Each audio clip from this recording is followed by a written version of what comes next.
Hello, No. and welcome. Welcome to Rose HD. You might be wondering, why are we doing this? You got Rose, you got other videos. Well, why are you doing it again? Because it kind of sucks. Our first video. It's been 5 years since Eyes of Harmony originally started, all the way back in 2013 on the old channel.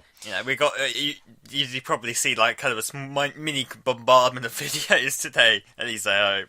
Yeah. This is just like one idea we had amongst them. But I've been thinking about this for a while, just because kind of embarrassed by the quality in the original. I mean, I know just starting and all that, but this is before I knew about proper like screenshotting such. So what I was doing with that original video was taking pictures from Google image search, and also when I couldn't find the right reference picture, I was going to a Dailymotion rip of the video and using the snapshot kind of app, the thing on Windows, and it just like cropping the screen, but not just cropping the screen, because there was adverts at the bottom, so I was like having to do a small space of that screen within that, and it came out really low quality. Plus, our jokes weren't fully developed and all that.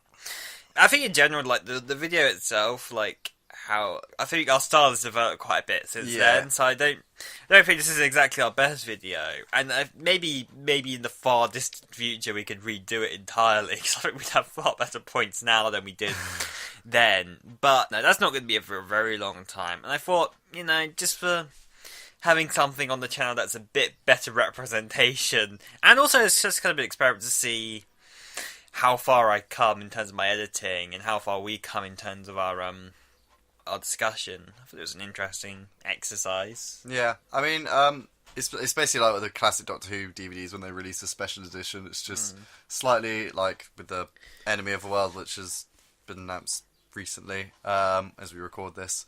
It's like they've made it look nicer. I'd say it's less like that. The content more hasn't changed; it just looks nicer. I'd say it's more like when they replaced the special effects with CG in some of the videos. Yeah. So like that. Did that for like the Mara, or they did that for like Dalek Rays. A lot of the Dalek ones they replaced stuff. So we hope you enjoy. You can still go back and watch the original. That will still be on the channel. Not going to be taken down. This one won't be in 2 parts either. This will be a one part special edition HD with Knuckles. Oh no! Do you know the way? Dead beam. Yeah, but definitely dead by the point this comes out. Oh yeah. But yeah. So cheers. Thank you very much for listening, and we hope you enjoy a review where we don't say great points, but not too bad points. Well, underdeveloped points. Yeah, Mugsy, love you forever. Bye.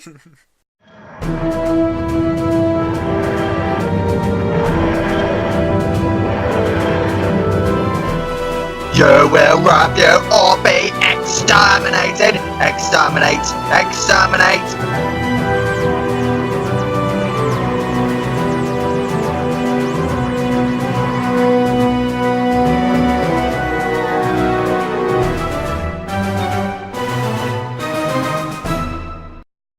Hello and welcome to this Eyes of Harmony podcast review. This is our very first one ever, so how do you do to you people who are listening in? We hope you enjoy. So, do you want to explain why we're reviewing Rose first? Because we felt like it. Yes, because we felt like it. Basically, it's 10 years, that was a few months ago, since the revival of Doctor Who. And we thought it was only fitting, not only because it was that anniversary, but because it's sort of our revival as well, that we covered this episode. Because we actually do have a old channel with the same title, except with no spaces, because I didn't know how to use a spacebar, obviously. But it's difficult to reach sometimes, You just need to move your hand down. I mean, small T-Rex arms. It's not fair, but you can still watch those early reviews. Kind of cringeworthy though. Not as cringy as my channel though. Yeah, but if you want to waste like 20 minutes of your life, go ahead. We do get some good points across, but That was like 3 years ago. And totally not biased. Yep, and totally not biased. But anyway, on with Rose! Yeah! Or Rose Meets the Doctor, as it was originally going to be called. Which actually doesn't really I sound know, it sounds a bit like a child's storybook. Rose Meets the Doctor. Rose one day woke up with a toothache, and no, she goes to the dentist, wouldn't she? Never mind, that's a terrible book. No. She went to the dentist, and the doctor was there as the dentist. And he went, there is an absorbal off in your tooth. That would be the worst. Yeah. The teeth were plastic. Yeah, and then like... It was all sorts, and then you get distracted. Like her tooth opens and it's like a gun. But yeah, as she should shoot the bottom of her own mouth on the top. That would be the most ineffective auton ever. But anyway, yeah. Well, the daffodils were... the daffodils did cause a mask. But anyway, that's Attack of Autons. Yeah, terror for the Autons. Yeah, that's it. Oh yeah. So, Conrad, what did you think of Rose, which aired on the 26th of March 2005? What did you think? That it was a good episode, which I really liked, and probably introduced me to Doctor Who when my only prior experience beforehand was my dad trying to read me Doctor and the Daleks, the Target novel, which I was too afraid to even finish. So that's the only for both of us it was our first ever Doctor Who episode to watch, so that's kind of it introduced us into the series. So we're kind of introducing you to our podcast and our voices. But yeah, I remember we were both 6 years old at the time. I'd soon be 7, and my God, when that title sequence came in, there was no pre-credits. No. I think they could have actually done a bit of a pre-credit thing where some shopper. One of the workers gets attacked and it could have come in. I thought that could have worked, and then it went into the da-da-da-da. It could have worked, but I don't think it really needed it. It didn't need it. Yeah, to be fair, for the first episode, you've got to have focus, and if you focus on some other person as your first bit... You're kind of expecting them to be the main character. I think it worked better here, where they initially introduce you with the TARDIS and the whole concept of Time War before taking you into the Companion, and having to focus on her. It is, I think, still... Out of all the new revival series, it's still my favourite intro. Though the music, I prefer when it, had got a bit more of a drum beat. Series 4 and the specials. Well, to be fair, a lot of the music here I do really enjoy. Like, that opening tune. What is it? I think it's called like Westminster Bridge or something. It's something like that. But Murray Gold is so on point. His music is so amazing, and like when you're a kid. You thought that kind of Earth shot. You didn't think it was CGI. I thought it was kind of real. I thought it had been done. When you first see it, I thought it was done with like a satellite. This is 6-year-old. Well, not only that, but it was the quality of the TVs at the time. So it was more difficult to tell. It was funny actually watching it. I was like, wow, this is really old. Like looking at it, like the picture quality and the cars in the background. I was like, wow, this is 2005. Yeah. To be fair, we are watching the DVD release. They've recently have they released Blu-ray or they did manage. They found it harder to do Series 1 on the Blu-ray, but they released it for reasons. But they have released it on Blu-ray. It would be nice to see it. Yeah, it'd be interesting to see what they did. But yeah, that's away. So we meet our main person Rose, and it was really well filmed and well done that we actually see her entire life within the first 3 minutes. So we see her boyfriend, her mum. Her job, and that she lives on a not great estate. It's just kind of just a girl who's school dropout, kind of working late. Never took A-levels. But the thing I love is that when you go back and watch it, every frame she steps off a bus and the camera turns and looks at some shop dummies in the window. Yeah, I know. And then every time she's working in the shop, there's always shop window dummies in there. Well, that did just sort of happen a lot when she was walking around. Also there's that scene with the TARDIS where it focuses on that. And she walks by. I love it. And but yeah, anyway, so she's forced, I think, to go down with her lottery money to give to what's its name? Wilson. Wilson! No!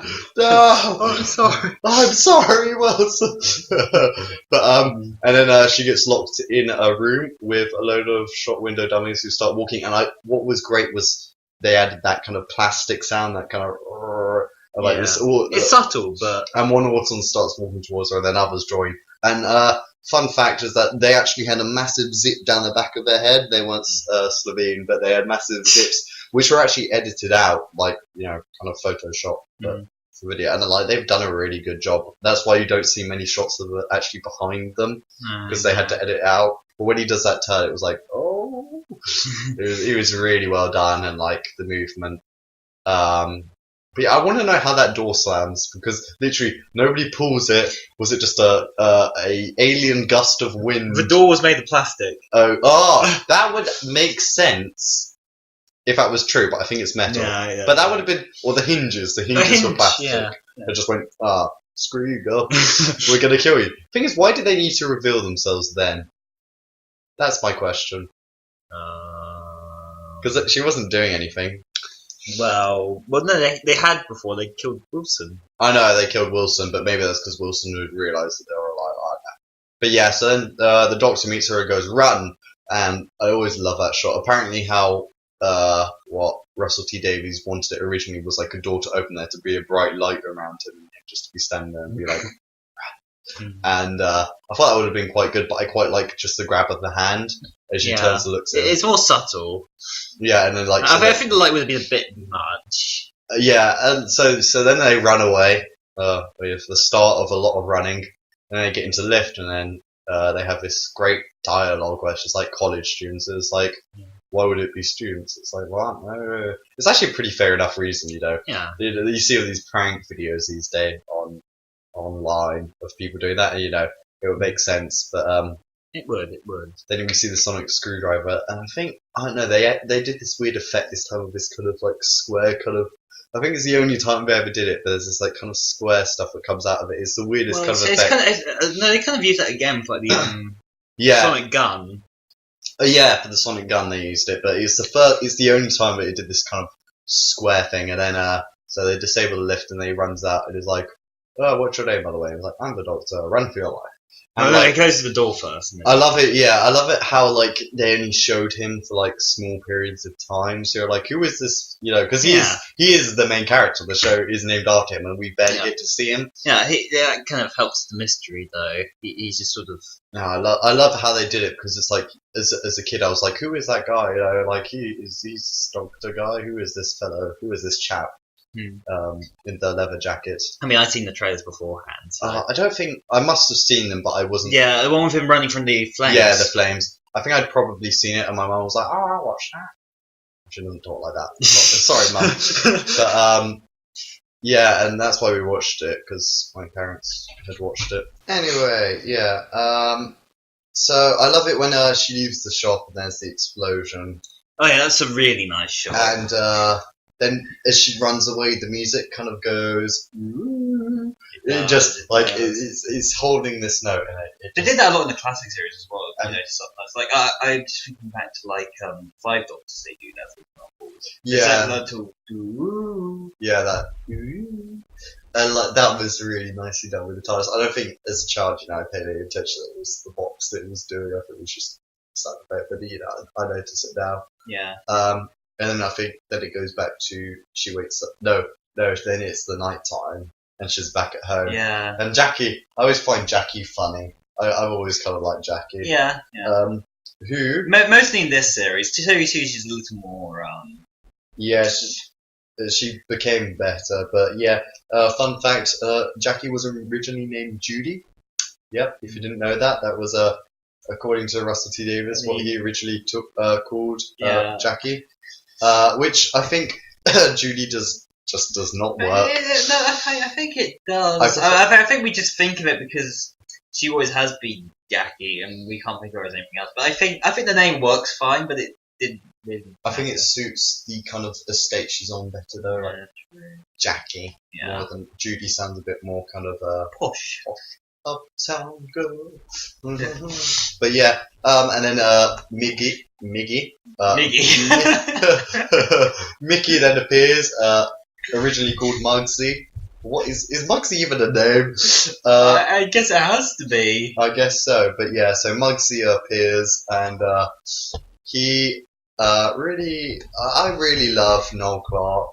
He was probably the most underrated actor within the first few series. Of Doctor Who. The first series, I think. The second series, he does, I think, get more. He got more notice, but he's still so underrated. Like I love later on in I think Aliens of London World War 3. He is great in that. But, and Boomtown, I love it. Boomtown. But when he's like chasing the Slovene and he tries to dive over this thing, but he kind of just smashes it. He was comical, but he was trying to be serious, which made it funnier.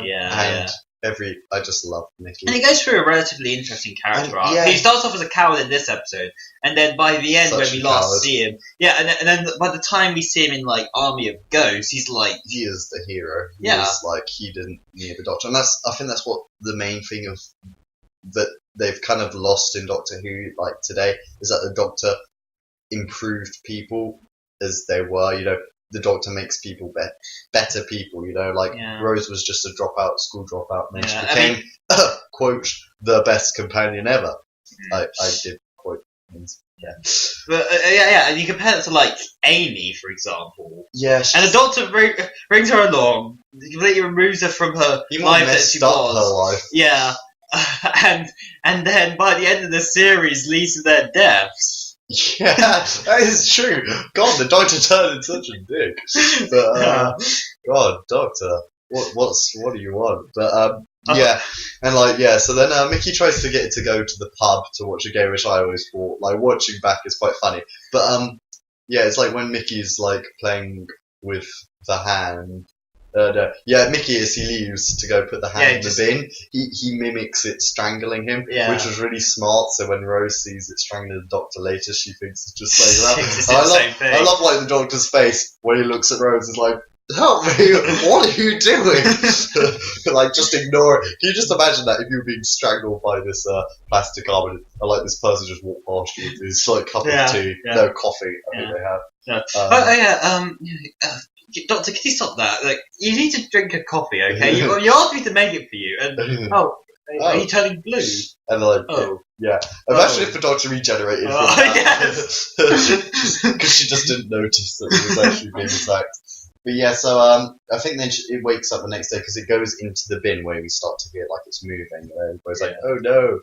And it's the next day, and she wakes up, and then the cat flap, and then the Doctor's there. Is like, what are you doing here? It's like, I live here. What are you doing here? I thought that was quite good. It was like I was tracking the arm. It's like, you're not made of plastic, are you?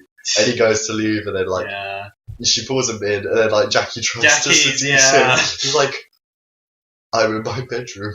There's a strange man in my bedroom. It's like, yes, there is. I'm in my nightgown. Anything can happen.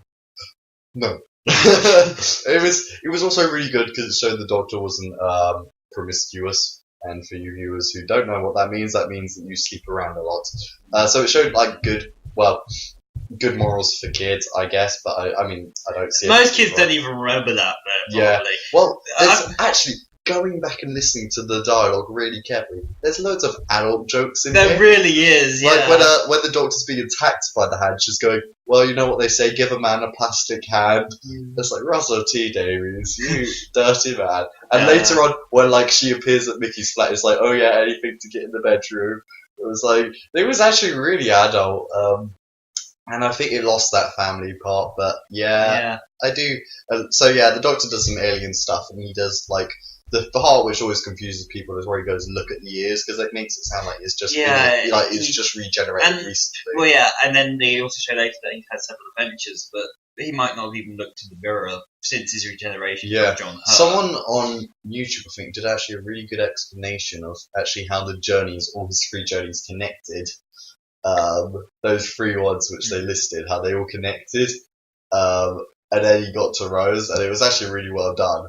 Kind of thing, but so then the hand attacks, and then they fall on the coffee table, which is never brought up again. No, they destroy his coffee. I expected Jackie to walk in at that point or something. Yeah. Something to that. Well, no, she has a hairdryer on, so she can't hear, which is smart. But I mean, like, just later in the story, going, and what happens to my coffee table? It's like, she would have come into the room and noticed this coffee table. They're not exactly well off. They're needing to buy this new coffee table. I know. So I think she probably would have mentioned, you destroyed my coffee table, because it was glass, and she would have had to clean it all up. But so then following this is probably my favourite scene of Rose, which is the one-shot scene, which is all filmed in one shot as they walk from Rose's flat all the way to the park, and it is the most beautiful one shot I think I've seen for quite a long time, with no cuts, no obvious cuts. I don't think there are at all. No, not until right at the end, I think. Yeah, not until it's like a side not until on. they stop. Yeah, and there is when the doctor goes, when she goes, the entire world was revolving around you. He's like, kind of, yeah, and that's when it cuts. But it's such a lovely long shot as well, and who directed it? I'm so glad, because that is always Keith Keith Burrock. He did such an amazing job directing. Oh, he did. Just overall, I specifically wrote it down in my notes, but it was just this one scene where Rose is just going up the elevator and just cuts to the top of the elevator and slowly goes up. And I was just... Oh yeah, as it was coming up. Yeah. I just really like shots like that. It was going down. She was going to the basement, it was, yeah. But yeah, it's shots like that. Yeah, it was just overall really nicely done. It was really well filmed, and I think Keith Burrock or whatever. I'm sorry, man. I'm probably pronouncing your name terribly wrong. He's surprised he's listening. Curse of a dyslexic. But he also filmed The Aliens of London and World War III, which I also remember being quite well filmed as well. Yeah. There was quite good shots in that one. Like the ship hitting. Yeah, the ship. But there's a mistake there. But anyway. Yeah, there is. Keeping onto Rose. So there's that one shot, and I love how the doctor's kind of joking, and they're like, "Oh, it's not a price war." And they're they're making jokes, and he just cuts. It's they're here to overtake your planet and kill you all. Yeah. And just carries on walking, just casually, making a joke, going, ha ha ha ha. Yeah, they're here to kill you all. Yeah, sorry about that. And the thing is, he doesn't say that he's going to stop them. It's kind of he's more yep, it's happening. Sorry. He wasn't exactly. And then she asks but Doctor, who are you? And it's I feel the earth spinning. Yeah. It's it wasn't cheesy dialogue either. It was actually really kind of powerful stuff. And the music during that is so perfect. It's quite tense and stuff. And it's and we're turning at 7,000 miles an hour. It's and I can feel it. And then if we let go, that's who I am. Now go home, and he waves with the hand, and then he walks off. And there's this lovely shot where it kind of follows him as he walks away, but the distance between Rose and the camera doesn't change. I'm not sure how they did it, but that was a really lovely shot. Then she kind of walks off, and then we hear the classic TARDIS sound. And she runs back, and it's gone, but she's kind of oh no. She's probably terrible at spot the difference. I mean, there was this massive wooden box right in the middle of a car park. And she's to be fair, some people, firstly, it's explained that she doesn't even really know what it is. Yeah. And so I assume some people just might have thought they'd seen something, but then they second guess themselves, and I assume that's what kind of happened. I guess it is. So then she goes to Mickey's and she researches and luckily somehow finds a page about the Doctor. Dr. Blue box. I mean, it's what? Yeah.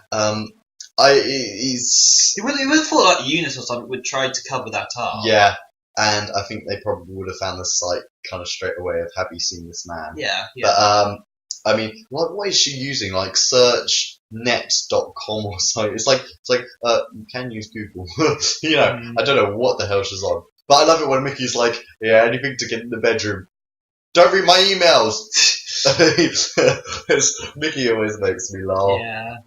And then so then she goes to see Clive.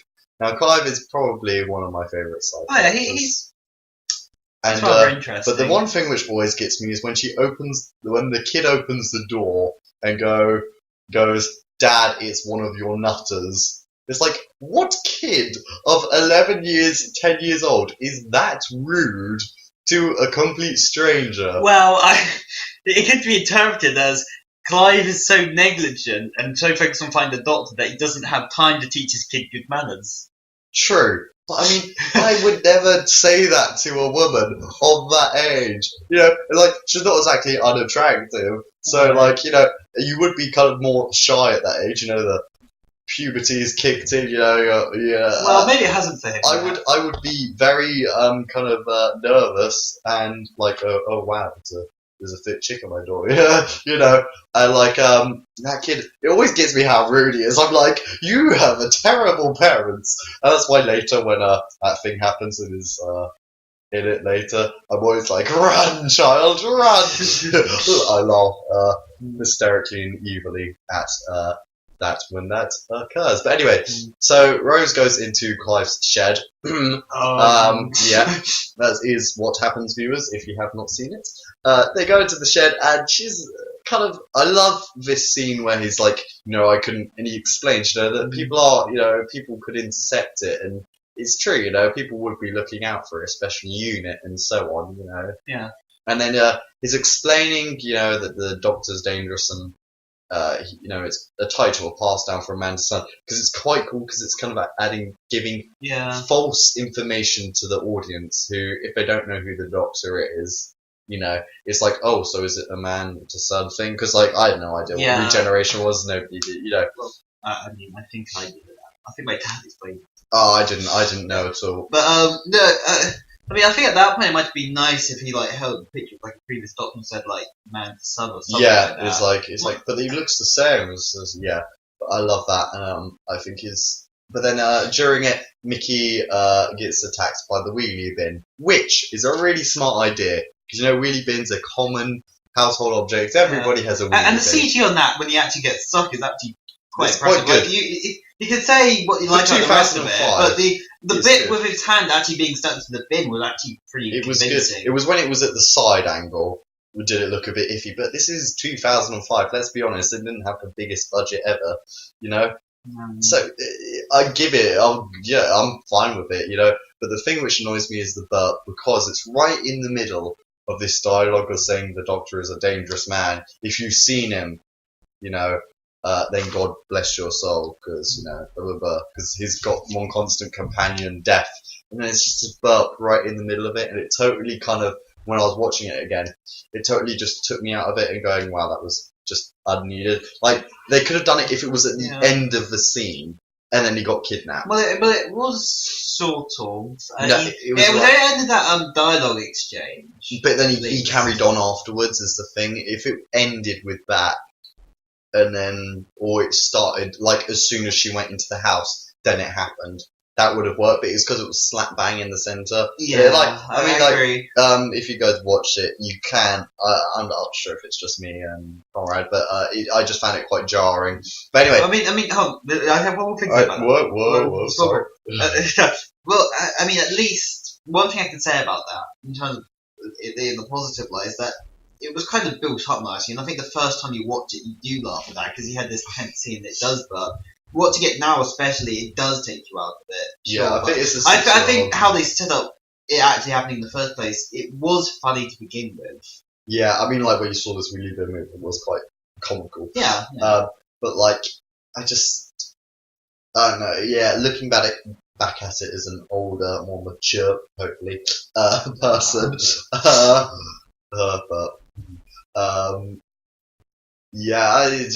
It wasn't really needed. But so then she comes out and then she sees this plastic Mickey at the wheel, which they managed to get in place quite quickly. The pizza, pizza.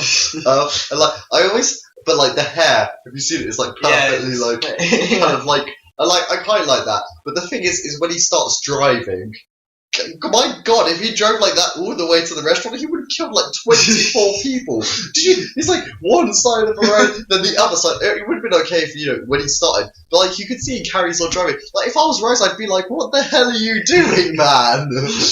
I would have realised before the restaurant, because that part is set in like mid-afternoon, and then when they're at the restaurant, it's evening, it's night time. To be fair, it doesn't appear the roads are empty. Yeah, well, okay. As it always is in London. Yeah, London is notoriously known for empty roads. But yeah, so I don't know how he gets all the way to the restaurant without killing like 7 people, and Rose noticing maybe Mickey's an evil alien doppelganger, Maybe they swapped part way through. Yeah, she was probably like, are you drunk? Pizza, yes. Sugar, babe, honey, but anyway, yeah. And then I quite like the scene at the thing where like he starts questioning, And he goes high pitched and stuff. where he goes, babe, sugar, honey, babe, sweetheart. I'm just like, what are you doing? I think I would have noticed the first time he did it. And like, yeah, the doctor there is like, champagne and then pew. But then the doctor appears as Mickey's getting angry and rips off his head. And then there's a couple in the background. And the man out of the lady in the couple, the man does a girly scream. And that is perfect comic timing. That always, I burst out laughing last night watching it. It's you watched it this morning, didn't you? Yeah. Yeah. And I did. You must have. Did you laugh when you did the girly scream? A bit, yeah. It's not like ha ha ha ha, but it's like you just kind of do one like ha kind of laugh. Yeah. It always makes me laugh. That it's Yeah. like don't think that's gonna stop me. And he just does this scream, and it was because it wasn't like in character building dialogue. It was just general dialogue. It wasn't in the middle. Yeah. And to be fair, the also Mickey was kind of portrayed as a comic. Yeah, it is as a Anyway. comic character, and I do love its like kind of kung fu kind of Yeah, chop the kind of hands. tray hands. Yeah, that the was kind of like hands. you think, yeah, it's like the thing is if he like slapped you, I don't think it would do much because the surface area is quite big. Oh no, it does still hurt. Physics, it would hurt, yes, but the physics behind it means the force would be spread over a larger area. Unless he hit you with the side bit, but even that wasn't very thin. But yeah, so then Rose does a smart thing, probably the first smart thing she's done, and she hits the fire alarm and she's like, everybody out! And then, yeah. So then they run, and then somehow the headless Mickey manages to chase them quite well, actually, for being headless. Though it couldn't see. How do Autons see? That is a question. They're communicated by the nesting consciousness. Yeah, so they're telepathic. So yeah, so the nesting consciousness, maybe has like access to like security cameras. Maybe because he sends like signals and stuff. I guess, yeah. So he could, yeah. So he clearly shows like he has powers to control some sort of electricity by using the London Eye as a communicator. So maybe he does like spoilers. Oh wait. Yeah. Well, it doesn't matter. It doesn't matter. Yeah, if you haven't seen Rose in the last 10 years, then I think you probably should have. So it's your own fault. Spoilers warning. Bit late, but oh well. Spoilers warning. Yeah. Well, whenever I think of that scene in the cafe, yeah, I don't always think of this episode. I think of actually that K9 game they had on the Doctor Who website because I played that tons. K9 and the Rose the Rose level in that was like the very first one. Yeah, and that's. I just remember the Auto Mickey being like quite difficult actually, at least as a kid. Yeah. Probably now you'd probably beat it within 10 seconds, but as a kid you're like, oh god, no, god. But yeah, so yeah, and then then it's the TARDIS scene, which we're just seeing it again on screen. I was like, man, I miss this TARDIS design. Yeah, I do love the Coral TARDIS design. But anyway, the entrance. Now, to me, I'm not sure if they were meaning to do it or if it was just pure accident. But the way Rose enters the TARDIS in the scene is quite like how Barbara entered it in the first one. Of course, they could do more glamorous shots, but how it's the close up of Rose's face and then it zoomed out. Yeah. Because it followed her behind. Because first it did her face as she saw it, as she ran, but then she went out and ran around it. And she came in kind of behind her back. You know. And then it went round her and it did the zoom out. And I mean, yeah, it was more glamorous, but let's be honest, if they could have done that in 1963, I think they probably would have. Yeah. You know? I wouldn't put it past them if that was an intentional reference, especially since it was. I think for Russell T Davies had written it, I think I think it's definitely quite. I just loved it. It was only when I watched it, I think earlier this year actually, when I realised, wow, that's actually quite a lot like because I watched the two quite near each other. I can't remember what the reason was. Well, when we were writing the script for our original review notes. Yes, before we realised that this would actually be easier. Not to actually write. Less effort. But yeah, and Clive, played by Mark Benton, who actually usually plays quite creepy people. Yeah, I like the cast is actually all round pretty good. I'd say even the people like the Autons, like the movement. I think is it still Elisa Burke? No, Bark. I can't remember. The choreographer. She's done it from the beginning, hasn't she? I'm pretty sure she has. Then yeah. So we met her. Yeah, we met her. Teehee. And we were scarecrows and Cybermen at this event. Well, it's really fun. Without costumes. Yeah. So we look less impressive, but yeah, I think Conrad was very into it by his face. The seriousness of an actor comes over here. But so yeah, where were we? So yeah, they are in the TARDIS and then they escape and then their head melts and the head melts as they're trying to get to the place. and yeah, so then they're outside and then and the thing then he explains what the telephone police box was and it's a disguise and why the Nestine consciousness invaded because of the war and dinner and because we're polluting. And I must say everything in this is explained so well that 6-year-old me could pick up everything. I actually remembered every piece of important information. Yeah, it was from the 1960s. It's bigger on the inside. Yeah, it's from the 50s. Okay, yeah, 1960s, 50s. Does he say that? Remember every information. Well, I meant, I remembered it was actually used. They said it was the 50s in the episode. I watched it this morning. It was used in the 60s as well. It was. But I mean, they said in the episode the 50s. Well, they smell. Yeah, it's just, God. They explained it so well that anybody could pick it up, new viewers, and that was the important thing because it had 10.81 million people were watching this, and probably over half of them were probably new people watching because I think that's pretty much just the UK. Oh, have a look at the final ratings for survival. What, for survival? Yeah, I mean, by contrast, how was it the classic series and how was it? Alright, yeah. And so you can get a rough estimate of the percentage. Yeah. Let's just look at that. Let me just talk a bit while I get that up. Yeah. That's Comrades. How about that? Okay, so survival was watched by 5 million. The last one was 5 so million. that's doubled. So it was doubled by everything, and basically, yeah. So it had a big audience, and it had a lot to live up to because classic fans were expecting it to be good.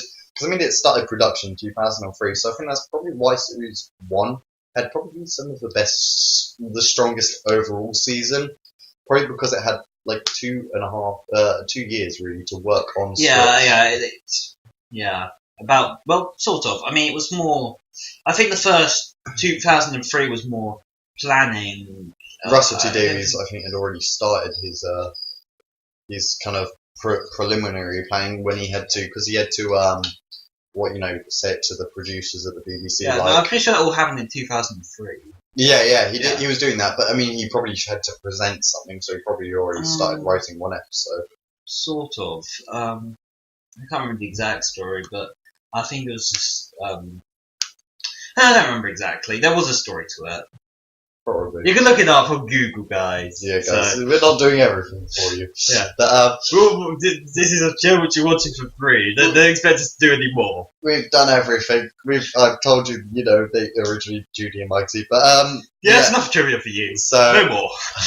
So then the Doctor's like, oh, it must be invisible. Massive dish, yeah. And I love that. I always love that scene, that he just didn't see it. It was right in front of him. Yeah. Because he's so smart, he's not thinking of the simple kind of thing. Yeah. And it's like, what? And he turns around, it's like, oh. And I love that shot, where they're running over Westminster Bridge. Yeah. And there's 2 buses. And the best thing about that is, I think they, in the behind the scenes, they waited half an hour or something, just trying to get some buses to pass by. So they're when 2 buses appeared one after the other, they're like, oh my god, run! And so then they enter the Auton lair and they find the Nestine consciousness, voiced by Nicholas Briggs, who voices the Daleks. No, there isn't really much for me. There isn't much voice, but it's still credited. Completely different from the classic series one. But that's because it kind of melted. Yeah, the classic series one kind of had. It was it was kind of an octopus, or kind of a squid. Octopi. It was a green squid thing. It was a green squid thingy, which kind of strangled the Doctor. Yeah. The third Doctor got strangled quite a bit, didn't he? In the Auton stories. But and now it's a orange blob. Yeah, so it's melted plastic, which I think is what it's supposed to represent. Yeah. Well, no, I think it is still kind of like the original. Its actual body, but it was damaged by the war and kind of melted.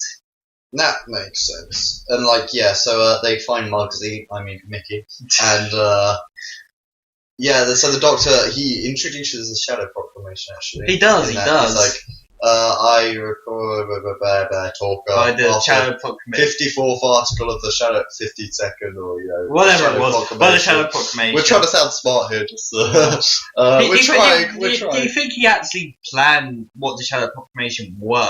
I think he kind of knew that they were going to be interplanetary police, but I don't think he knew they were going to be rhinos at that point. Well, rhinos and women with red eyes. I think he would have I think he kind of thought about that after he thought, Series 3 open up. Because I think if he had planned it, they would have been in Series 1 or start of Series 2 at least. True. Yeah, at least they did fulfill that pre-saying it.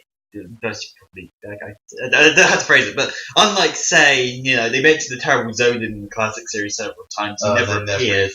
Yeah, that always annoys me. I actually want to see that. Who is this Zodin? I think it's a she, isn't it? Yeah, she. Yeah, they're like, oh, she was terrible. Yeah. Something like that in the Five Doctors. But so they go to the Auton lair and the Doctor's like, this is an invasion, plain and simple. And you can see that he's talking alien language because the nesting consciousness doesn't speak. It just goes blah, blah, blah, blah, blah, blah, blah, blah. And it's like, I am talking. I see. So you were just putting your makeup on. Who else has said I am talking? Because that was the first time he said it. Is it David Tennant? I think what says it. Yeah, I'm pretty sure. Oh, when does Tennant say it? Comment below if you know it. It's going to annoy me. God damn it! I can't think. No, don't worry about it. Don't worry about it. It happens to the best of us. You don't need to look it up. I will look it up. No, you don't need to. I will.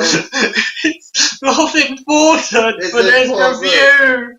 Nick, no. Oh, I give up. Yes, give up. Oh well, that's a shame. But yeah, and I do love it when he says that because it was such authority with it that you're like, okay guys, just chill, And then these two Autons come up behind him and are like, surprise, mother. And they somehow got the TARDIS off the street without anybody noticing. He's like plastic dummies, like going. Yeah, just subtle. I just imagine. I just picture these people just walking by as the Autons are slowly lifting up the TARDIS, and then just one looks round and just waves or something. You're like just looks, and then they just kind of stare at each other, and then one just opens its gun, and just carries on moving, just down the street, like to you. Or can you imagine just a pigeon landing beside them? Yeah, and then it just turns on its like. But yeah, so then it gets scared seeing the TARDIS, and it's like, oh, it's super. Oh my god, alien technology! The thing is, would you have kind of realised that the Doctor was alien by understanding him? Just putting that out there. So he got scared, and then he starts doing his invasion. And Jackie has just gone late shopping at the shopping centre. It just conveniently happened to have Rose's voice cut out. Just the most convenient. Well, the thing is, she is underground, to be fair. So you could get. Well, if she started the call and was able to talk to her a bit. Yeah, true. But she did move location. But it's just funny. It's just like, just go some late night shopping, ta-ra! And then she just walks off, and everybody's like, because it's like no, but you're also like, oh god. But yeah, so then the invasion starts, and they finally got the intro that the kind of the Autons smashing through the glass, which they wanted in Sparing Space, but they could never do because they couldn't afford it. So they finally got the glass smashing part, which they've always wanted. And then poor Clive dies. Yeah. I didn't want Clive to die. But then later on, after his dad dies, the kids are running, screaming around, run, child, you rude. Yeah. I wanted the child to die, because it's so rude. It's like, you're not needed, you rude. No, but to be fair, at least in terms of Clive, he sort of knew too much to really...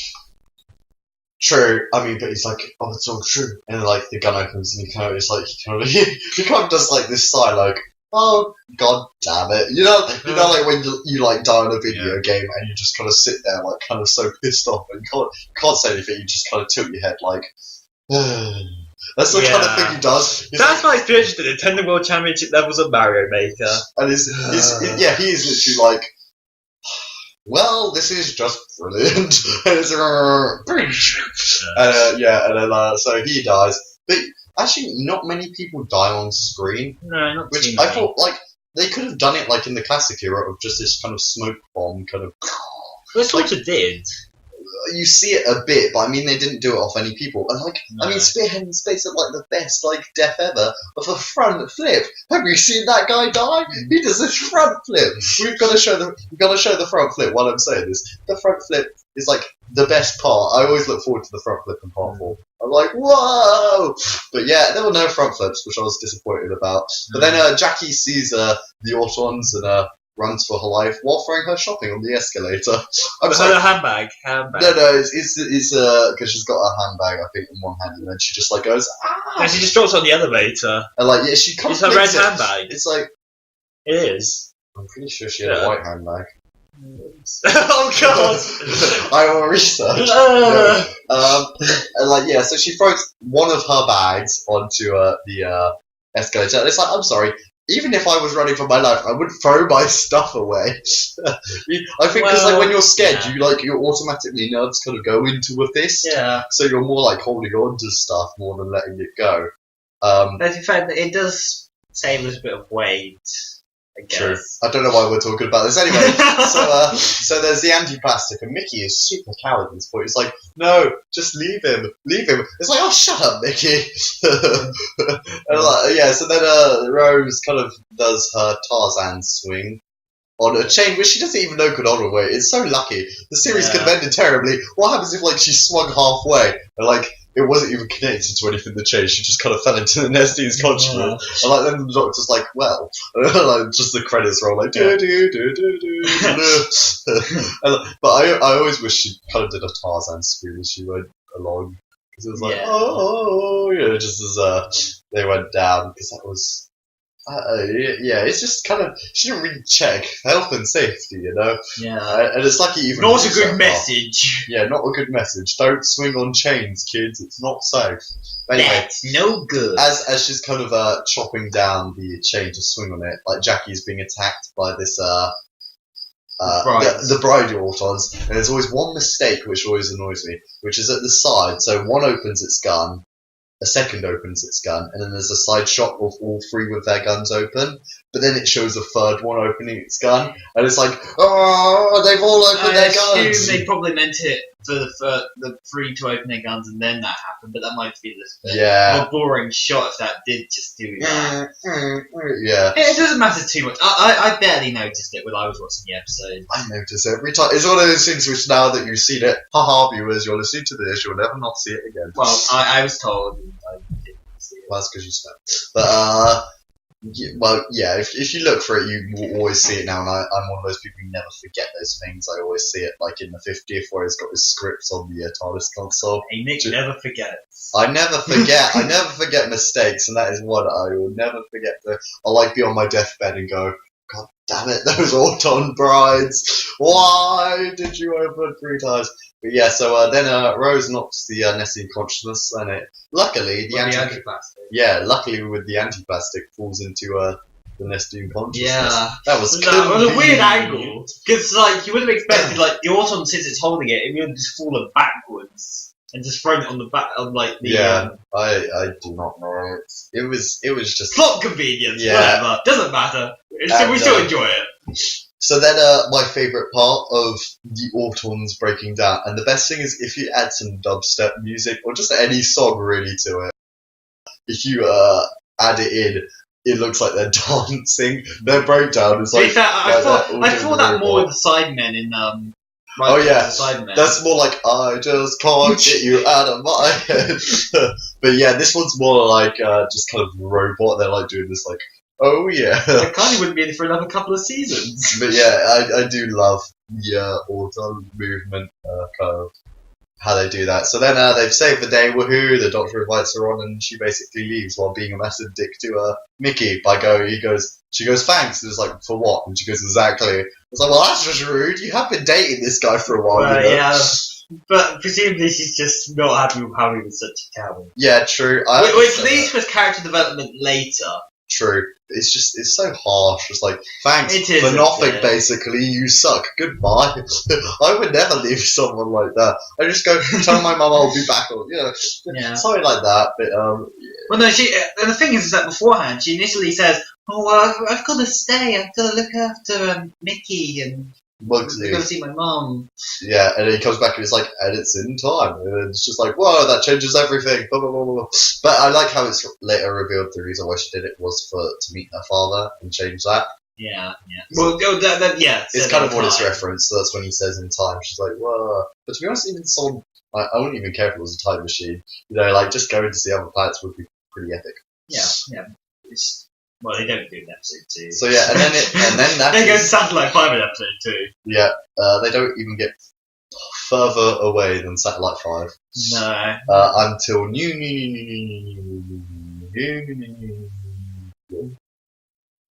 I think that actually might have been quite close. I think it's 17 news. But yeah, and I do overall. It's a good episode. It is. But you have to watch it every now and then. You can't keep. It's not like one that you can like watch twice a year. Probably once a year is kind of like we did.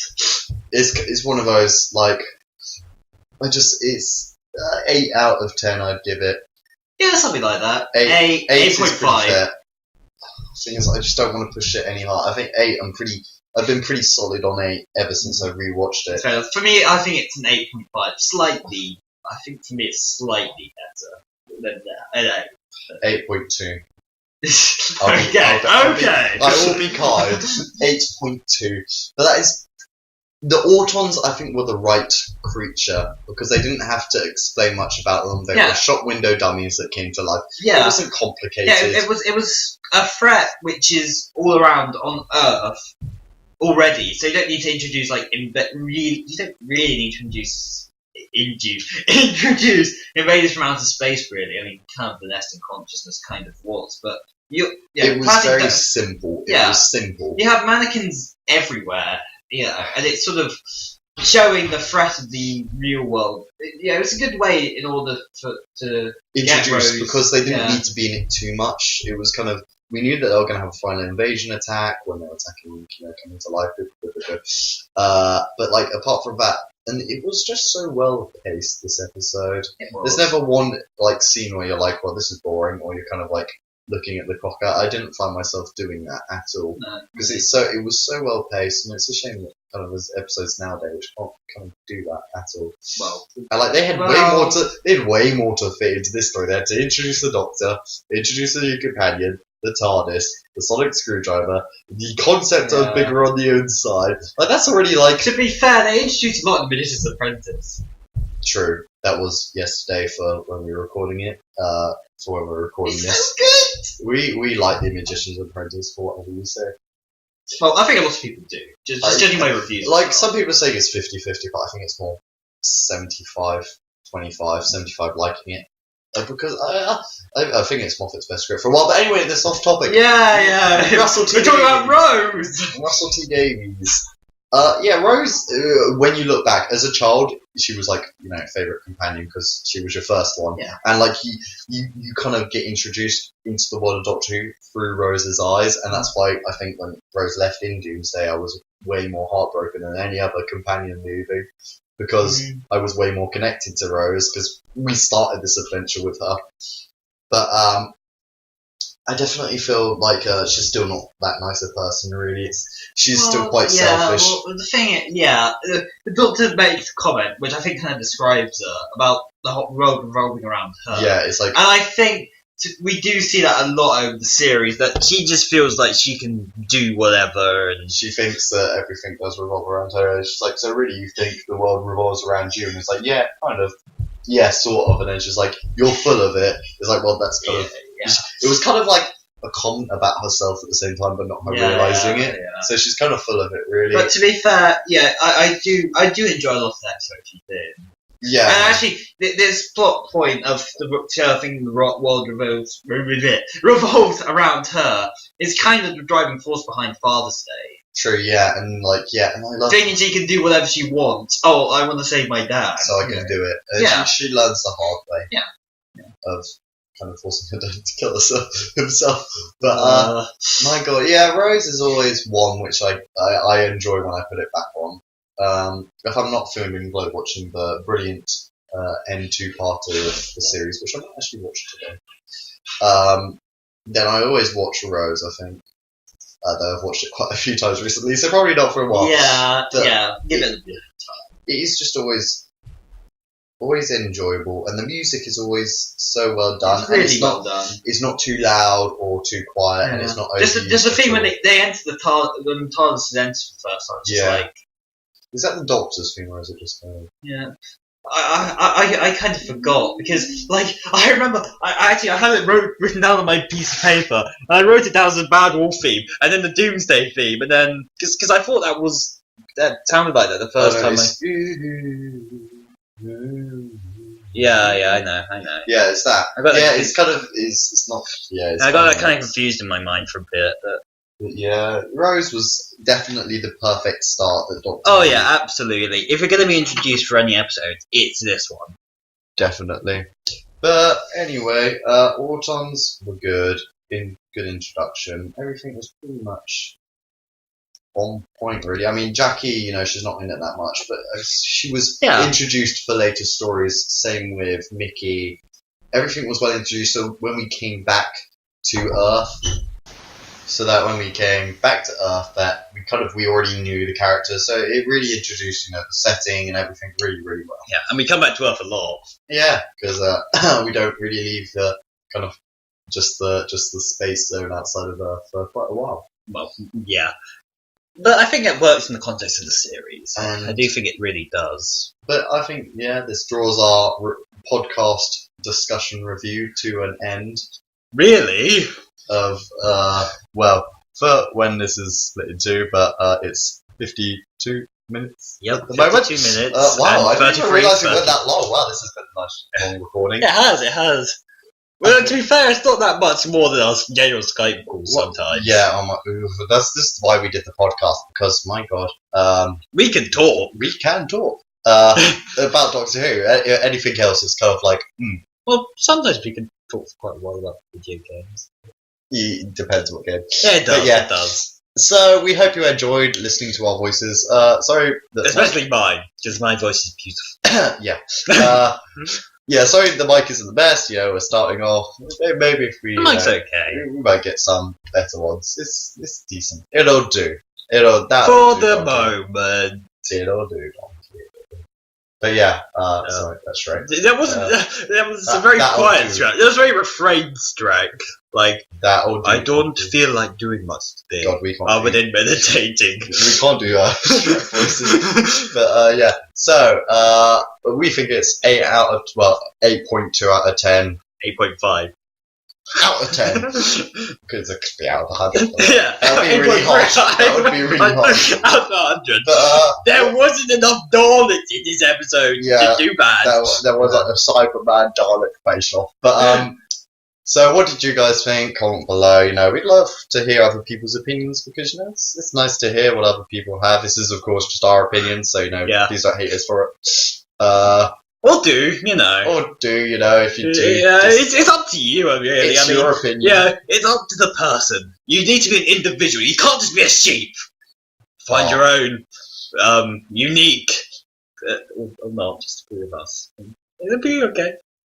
Yeah. So we will see you next time. We won't I ruin hope. everything with the next time trailer.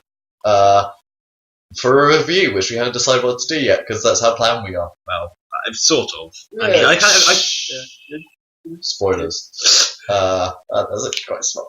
Yeah, that was really bad. Well, I am smart without even realizing. Yeah, so we'll see you guys next time. Hope you enjoyed. This is Eyes of Harmony out. Goodbye. Farewell.